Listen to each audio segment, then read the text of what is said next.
샬롬 류 선생의 구속사 천국열차 유도수 목사님의 신구약 성경 파노라마를 낭독하는 시간입니다. 지금은 히브리서 파노라마 7장 26절에서 28절까지입니다.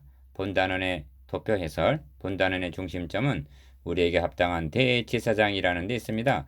어떠한 분이 우리를 구원하시기에 합당한 제사장일까요? 도표를 보시면 죄가 없으신 대제사장 첫 단락, 단번에 자기를 들이신 대제사장 둘째 단락, 영원히 온전케 되신 대제사장 셋째 단락이라고 말씀합니다. 이러한 자격을 갖춘 대제사장이 누구일까요? 성경은 영원히 온전케 되신 아들을 세우셨느니라 하고 말씀합니다.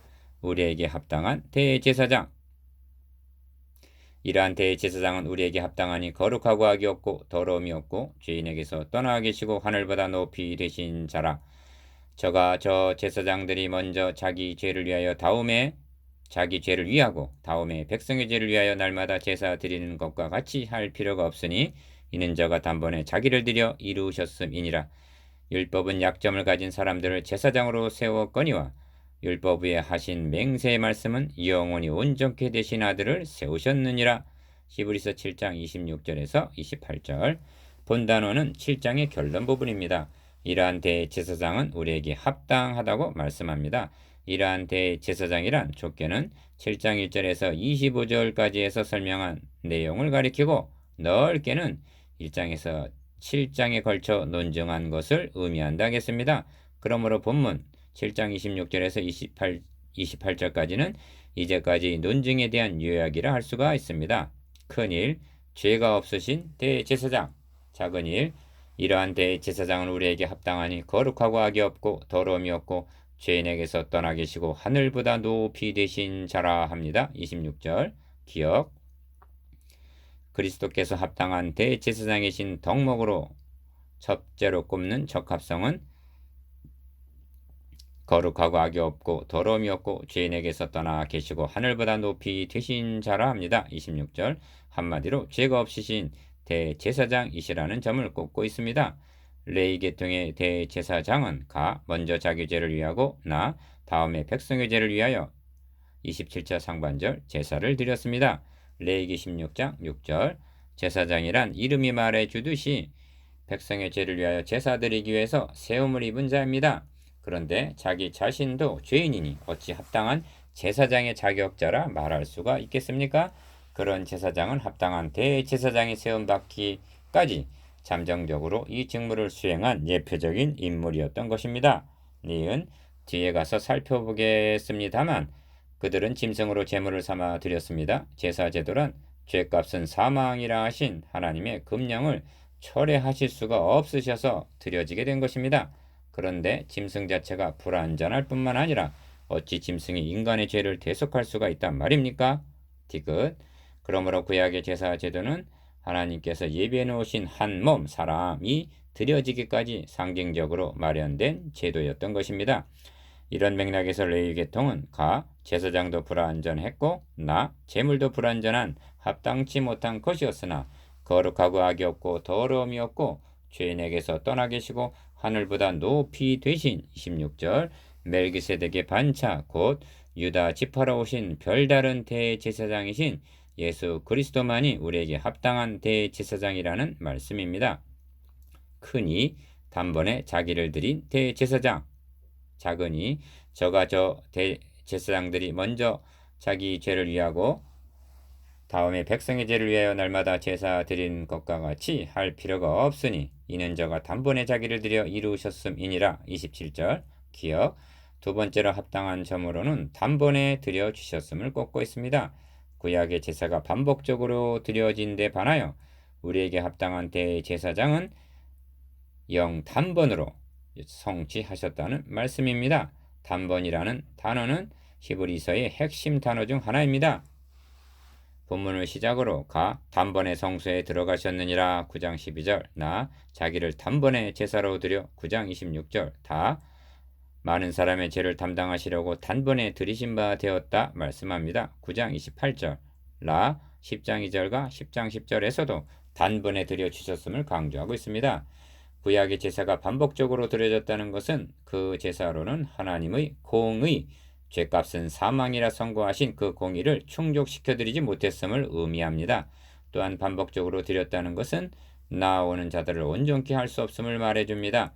그럼에도 불구하고 반복적으로 계속해서 드렸다는 것은 참 것이 오기까지 기다렸다는 뜻입니다. 큰 삶 이루셨음이니라.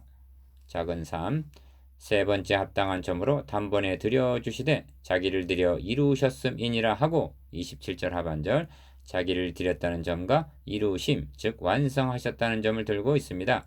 이 점을 9장 12절에서는 염소와 송아지 피로 아니하고 오직 자기 피로 영원한 속죄를 이루사 단번에 성소에 들어가셨느니라 하고 말씀합니다. 우리에게 합당한 대제사장은 단번에 자기를 드려 결론은 이루셨음이니라 하고 완성하여 주셨다고 말씀합니다. 니은 구속사의 맥락에서 이루셨다는 뜻은 중요한 의미가 있습니다. 성경 전체 구조는 세 번의 이루심으로 되어 있습니다. 첫 번은 천지와 만물이 다 이루니라 한 창세기 2장 1절 첫 창조의 이루심입니다. 그런데 이 이루심이 죄가 들어옴으로 3장에서 깨어지고 맙니다. 그래서 하나님께서는 내가 하리라 하고 창세기 3장 15절 재창조의 사역을 시작하신 것입니다. 두 번째 이루심은 주님께서 십자가상에서 다 이루었다 하고 요한복음 19장 30절 선언하신 이루심입니다. 첫 창조는 무에서 유를 창조하시는 것이기에 말씀만으로 가능하였으나 재창조는 저질러 놓은 죄에 대한 청산이 선행이 되어야만 했던 것입니다. 주님께서 다 이루었다 선언하셨을 때야 1500년 동안이나 굳게 닫혀져 있던 휘장이 비로소 열려졌다는 것이 이를 말해주고 있습니다. 세 번째 이루심은 이루었도다 나는 알파 오메가요 처음과 나중이라 하신 계시록 21장 6절 마지막 완성을 선언하시는 이루심입니다. 하나님께서는 시작하신 것을 반드시 이루시기에 알파와 오메가요 처음과 나중이라 하시는 것입니다. 이러한 대제사장은 우리에게 참으로 합당한 대제사장이십니다.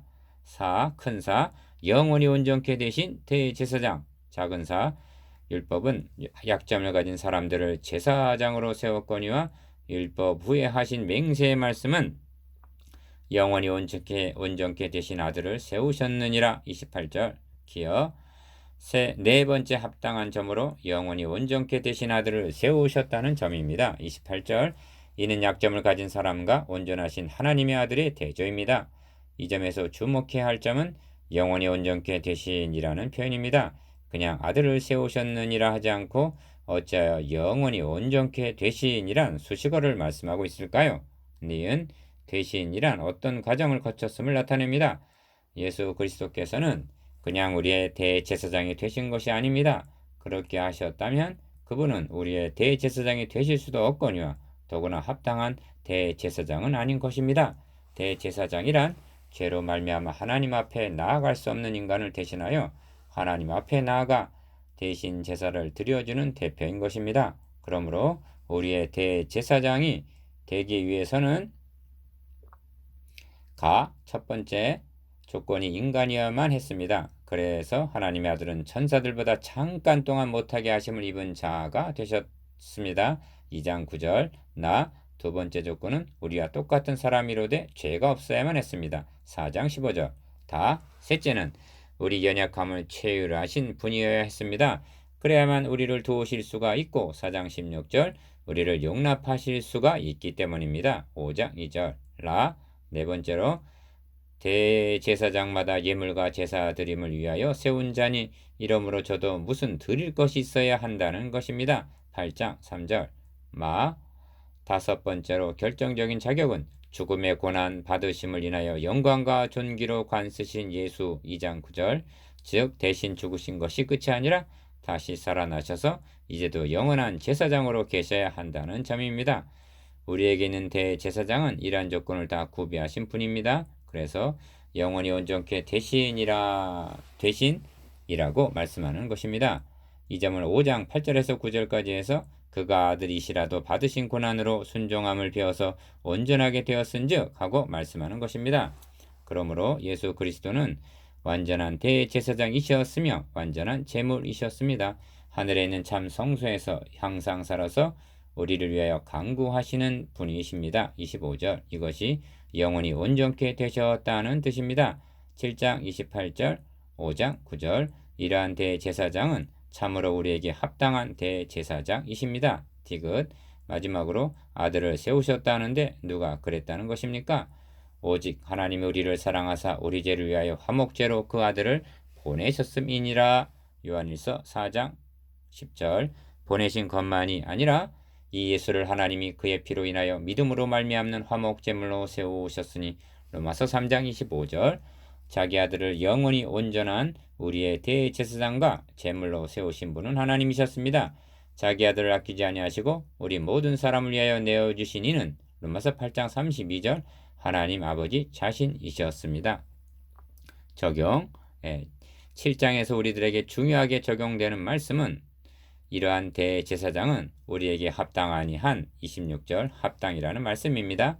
8장에서도 이러한 대제사장이 우리에게 있는 것이라 하고 8장 1절 이 점을 재차 강조하고 있습니다. 나 같은 죄인에게 합당하다는 말씀을 하시다니 황공하게 들리지 않습니까? 합당하다는 표현을 쓰신 의도가 그래도 부족하단 말이냐? 그래도 합당하지 못하다는 말이냐 하는 메아리로 들려오기 때문입니다. 이 말씀은 이제는 우리가 주님 앞에 합당한 자가 되어야 한다는 결단으로 다가옵니다. 그래서 사도 바울은 그러므로 주 안에서 갇힌 내가 너희를 권하노니 너희가 부르심을 입은 부름에 합당하게 행하라 하고 에베소서 4장 1절 말씀하셨던 것입니다. 또한 영원한 제사장이라는 주제는 우리를 너희도 산돌같이 신령한 집으로 세워지고 예수 그리스도로 말미암아 하나님이 기쁘시게 받으실 신령한 제사를 드릴 거룩한 제사장이 될지니라 하신 베드로전서 2장 5절 말씀으로 적용이 됩니다. 주님께서 이제도 우리를 위하여 간구하신다는 25절 말씀은 우리에게 저희는 너희 영혼을 위하여 경성하기를 자기가 회개할 자인 것 같이 하느니라 하신 히브리서 13장 17절 이웃을 위하여 기도해야 한다는 각성을 하게 합니다. 이러한 대제사장은 참으로 우리에게 합당하십니다.